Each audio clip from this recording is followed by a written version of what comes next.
G'day. I'm Southwesterntatious. So I'm down at a folk festival down south, and apparently after the choir I'm up next. Choir 'em up, you hear me? Anyway, the band's being real encouraging, and I wish I felt bolder, but I didn't have the marble up to get on the stage. So I need to find that Beverly was back from school, and she was asking me all these questions, like has Cara been over, and can Belle come over to play? And Bowden was standing around not knowing what to do, and I said, oh, gear up and muck him, Bowden. But he was just mungling up everything he touched. So I decided to grace town with my presence. Luckily, I was there in time to see Bruce rock. When he was finished, I said, Bruce, do you reckon could Oscar lend me 9 or 10 marks?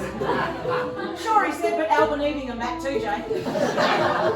Want to up the stakes, I said? Nah, he said, this boy ain't up to it.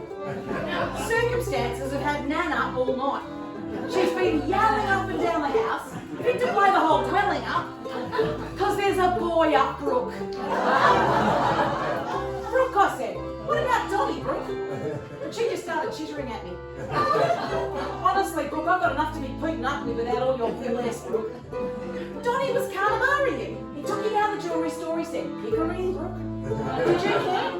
Honestly, Brooke, trying to get sense out of you is like trying to pin jelly to a plate. Meanwhile, the next door neighbour's collie, Barker, kept bailing up Harvey against the back fence.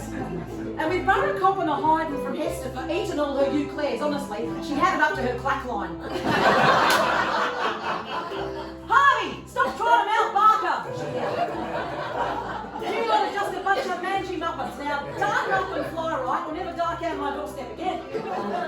Meanwhile, her husband, Southern, was on the front porch, rocking hand, the pet pig.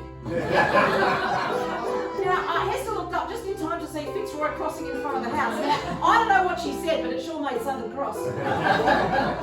She said, Southern, you know, I reckon you should go cool your nobbing at Karma Place. Why don't you just climb a cliff and look at the view? Which cliff, he said? North Cliff? She said, anything that's a mile up will do. It's hard to know anger up there.